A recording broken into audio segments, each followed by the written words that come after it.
नमो नमः मित्रों, प्लीज संस्कृत से चैनल में आप सभी का हार्दिक स्वागत एवं अभिनंदन करती हूँ।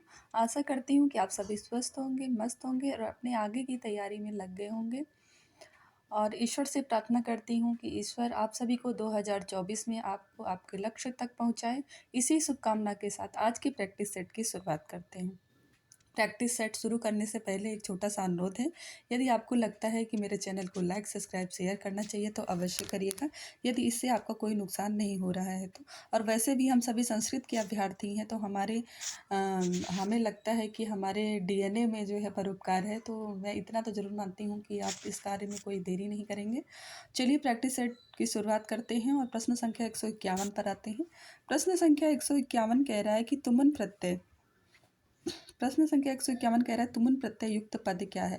पानीयम है, गंतुम है, गममानम है अथवा आगत्य है। तो सबसे पहले आप देखिए, जो तुमुन प्रत्यय होता है वो जो है हमेशा किसके अर्थ में होता है, चाहिए अर्थ। पातुम पान के लिए क्या अर्थ देता है, कौन सा अर्थ देता है, के लिए क्या अर्थ देता है। तुमुन प्रत्यय का जो है तुम शेष बचता है। क्या शेष बचता है, तुम शेष बचता है। ठीक है, तो देखिए यहाँ पर तुम कहाँ आ रहा है। सबसे पहले क्लू, पानीयम में तुम आ ही नहीं रहा है, गम मानम में कहीं नहीं आ रहा, आगत में लेप प्रत्यय, क्योंकि उपसर्ग लगा, उपसर्ग वाला प्रत्यय कौन सा है, तो लुप प्रत्यय है, लेप प्रत्यय है। तो गंतुम में देखिए तुम दिख रहा है, तो ये गंतुम ही आपका सही होता है। ये प्रश्न सही करने का क्लू है, तरीका है कैसे आप प्रश्न को हल करेंगे जब आपको चीज़ें डिटेल में नहीं पता होंगी। ठीक है, और वैसे तो गम धात में तुमुन प्रत्यय जोड़ने पर गंतुम रूप सिद्धि प्रक्रिया इसकी थोड़ी लंबी है। तो देखिए, सिद्धि प्रक्रिया आपको चाहे जितना पता हो, चाहे जितने आप उसके ज्ञानी हो, लेकिन अगर आप प्रश्न को नहीं हल कर पा रहे हैं तो ये भी वो मतलब नहीं माना जाए, क्योंकि आपका मेन लक्ष्य क्या है कि आपको परीक्षा, आपको अच्छे अंकों के साथ उत्तीर्ण करना, ज़्यादा से ज़्यादा प्रश्नों को कैसे सॉल्व करना है, ये टेक्निक आपको आनी चाहिए। और जहाँ आप अटक रहे हैं वहाँ के प्रश्नों को आप किस तरीके से, स्मार्ट तरीके से कैसे सॉल्व करेंगे, ये सब टेक्निक जो है प्रैक्टिस सेट लगाने से हमें आती हैं। चलिए अगले प्रश्न पर आते हैं। प्रश्न संख्या 52। प्रश्न संख्या 52 कह रहा है कि संज्ञा, किसी संज्ञा, सर्वनाम या विशेषण, किसी संज्ञा, सर्वनाम या विशेषण के अंत में जुड़ने वाले प्रत्यय होते हैं। तो आपको पता होगा कि प्रत्यय मुख्य रूप से दो होते हैं, कृत प्रत्यय और तद्धित प्रत्यय। कृत और तद्धित, इसको कृदंत भी कहते हैं, कृदंत और तद्धित, कृदंत और तद्धित। जो कृत प्रत्यय होते हैं या कृदंत प्रत्यय होते हैं, ये जो है हमेशा धातुओं के साथ जुड़ते हैं, और जो तद्धित प्रत्यय होते हैं वो किसके साथ जुड़ते हैं, संज्ञा, सर्वनाम, विशेषण आदि के साथ जुड़ते हैं। तो यहाँ पूछा गया कि तद्धित प्रत्यय किसके साथ जुड़ते हैं, तो तद्धित संज्ञा, सर्वनाम, विशेषण के अंत में जो प्रत्यय जुड़ते हैं उन्हें तद्धित प्रत्यय कहते हैं। ऑप्शन नंबर सी आपका सही होता है। ठीक है, ऑप्शन नंबर सी आपका सही होता है। और एक स्त्री प्रत्यय भी इसके अलावा होता है। तो स्त्री प्रत्यय का क्या कार्य होता है कि जो पुरुष वाची शब्द हैं उनको स्त्रीत्व उनकी विवेक्षा करता है, उनको स्त्रीलिंग में बनाता है, तो वे जो होते हैं प्रत्यय वो स्त्री प्रत्यय कहलाते हैं। ठीक है, और एतिंग जो होते हैं ये भी प्रत्यय होते हैं एक प्रकार के, लेकिन ये धातुओं के जो धातुएं हैं, आत्मनेपदी और परस्मैपदी, इनके अंत में जुड़ते हैं प्रत्यय, तो ये धातुओं के एक तरीके से प्रत्यय होते हैं। ये कुल 18 होते हैं, 9 आत्मनेपदी के और 9 जो है आपके परस्मैपदी के होते हैं। चलिए अगले प्रश्न पर आते हैं। प्रश्न संख्या 153। प्रश्न संख्या 153 कह रहा है कि शिवाद्भ्यो सूत्र से विहित प्रत्यय है। शिवाद्भ्यो सूत्र में विहित प्रत्यय है। तुमुन प्रत्यय, शानच प्रत्यय, अण प्रत्यय अथवा ठग प्रत्यय। शिवाद्भ्यो सूत्र से कौन सा विहित प्रत्यय, यानी इस सूत्र के माध्यम से किस प्रत्यय की विवेचना की गई है। प्रश्न संख्या 153 कह रहा है कि इस सूत्र के माध्यम से किसके बारे में बताया गया है। तो देखिए, तुमुन में तो ऐसा कुछ चर्चा है नहीं, सानच में भी ऐसे कोई चर्चा नहीं, ठक में भी नहीं है, बल्कि अण प्रत्यय जो है इसमें शिवाद्भ्यो एक सूत्र है जिसके हिसाब जिसकी विवेचना की गई है। ठीक है, चलिए अगले प्रश्न पर आते हैं। ऑप्शन नंबर डी यहाँ पर आपका सही होता है।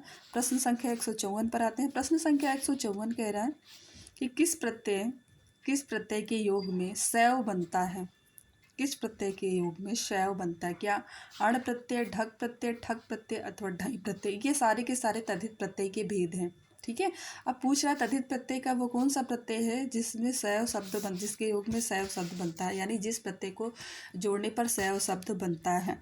अब 154, तो यहाँ पर अभी विवेचना की गई है अण प्रत्यय की, और शिवाद्भ्यो सूत्र का भी विवेचना की गई है कि यहाँ अण प्रत्यय में लगता है, तो यहाँ सैव शब्द बनता है अण प्रत्यय में। ऑप्शन नंबर ए आपका सही होता है। अगले प्रश्न पर आते हैं, प्रश्न संख्या 155। वैनतेय पद में किस प्रत्यय का विधान है, यानी वैनतेय जो पद बना है इसमें कौन सा प्रत्यय लगा हुआ है जिससे ये शब्द बना हुआ है। क्या इसमें मयट प्रत्यय है, क्या ढक प्रत्यय है, क्या वतुक प्रत्यय है अथवा मतुक प्रत्यय है, बताइए। प्रश्न संख्या 155।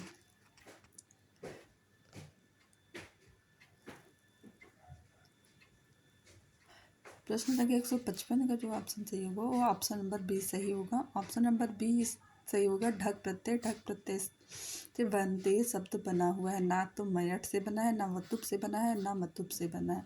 ठीक है, तो आपका ये सारे के सारे जो प्रत्यय दिख रहे हैं ये सभी तद्धित प्रत्यय के भेद हैं, और यहाँ वैनतेय जो शब्द है इसमें ढक प्रत्यय लगा हुआ है। चलिए अगले प्रश्न पर आते हैं। प्रश्न संख्या, आज के प्रश्न जो हैं वो प्रत्यय पर लिए गए हैं, यानी प्रत्यय विशेष से संबंधित प्रश्न है। कोश शब्द, और आपने देखा होगा कि जितने भी प्रत्यय अब तक पूछे गए वो सब तद्धित प्रत्यय से ही संबंधित प्रश्न पूछे गए हैं। कृत प्रत्यय से संबंधित प्रश्न नेक्स्ट वीडियो में लेकर उपलब्ध होंगे।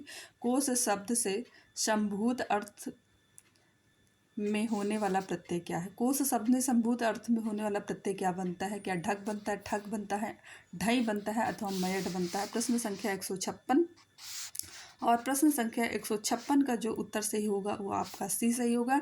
ढय प्रत्यय होता है। कौन सा प्रत्यय होता है, ढय प्रत्यय। ऑप्शन नंबर सी सही होता है। चलिए अगले प्रश्न पर आते हैं। प्रश्न संख्या 157। प्रश्न संख्या 157 कह रहा है कि कौसेयम, क्या कह रहा है, कौसेयम में कौन सा प्रत्यय है। छा प्रत्यय है, या प्रत्यय है, अण प्रत्यय है अथवा ढय प्रत्यय है। कौसेयम में कौन सा प्रत्यय है, बताइए। प्रश्न संख्या 157, कौशयम में कौन सा प्रत्यय है, तो कौशयम में ढाई प्रत्यय है। कौन सा प्रत्यय है, ढाई प्रत्यय है। ऑप्शन नंबर डी आपका सही होता है। अगले प्रश्न पर आते हैं। प्रश्न संख्या 158। प्रश्न संख्या 158 कह रहा है कि रेवती आदि शब्दों में अपत्य अर्थ होने, यानी जो रेवती आदि शब्द हैं इनमें अपत्य अर्थ होने वाला प्रत्यय कौन सा है। ढय प्रत्यय, ढक प्रत्यय, ढक प्रत्यय, ढक प्रत्यय, ढाई प्रत्यय या का प्रत्यय। रेवती आदि शब्दों में कौन सा प्रत्यय है। प्रश्न संख्या 158, और इसका उत्तर सही होगा ऑप्शन नंबर ए, ठक प्रत्यय है। कौन सा प्रत्यय है, ठक प्रत्यय है। चलिए अगले प्रश्न पर आते हैं। प्रश्न संख्या 159। प्रश्न संख्या 159 कह रहा है कि रेवतिका आदि में पद में इस प्रत्यय का विधान है। अण, ठक, वतुप या। तो अभी देखिए रेवती का आदि शब्दों में किस प्रत्यय का विधान होता है ये आपने पढ़ा हुआ है, और उस प्रत्यय के बारे में भी बताया गया। तो यहाँ पर 59, प्रश्न संख्या 159 का भी ऑप्शन नंबर बी सही होगा, यानी ठक प्रत्यय। इससे पहले आपने पढ़ा था कि रेवती आदि शब्दों में इस प्रकार के शब्द होते हैं अपत्य अर्थ देने वाले पर, वहाँ पर ठक प्रत्यय का प्रयोग किया जाता है। प्रश्न संख्या 160 कह रहा है कि श्रीमान पद से संबद्ध प्रत्यय है। श्रीमान पद से संबंध, यानी श्रीमान में कौन सा प्रत्यय लगा हुआ है।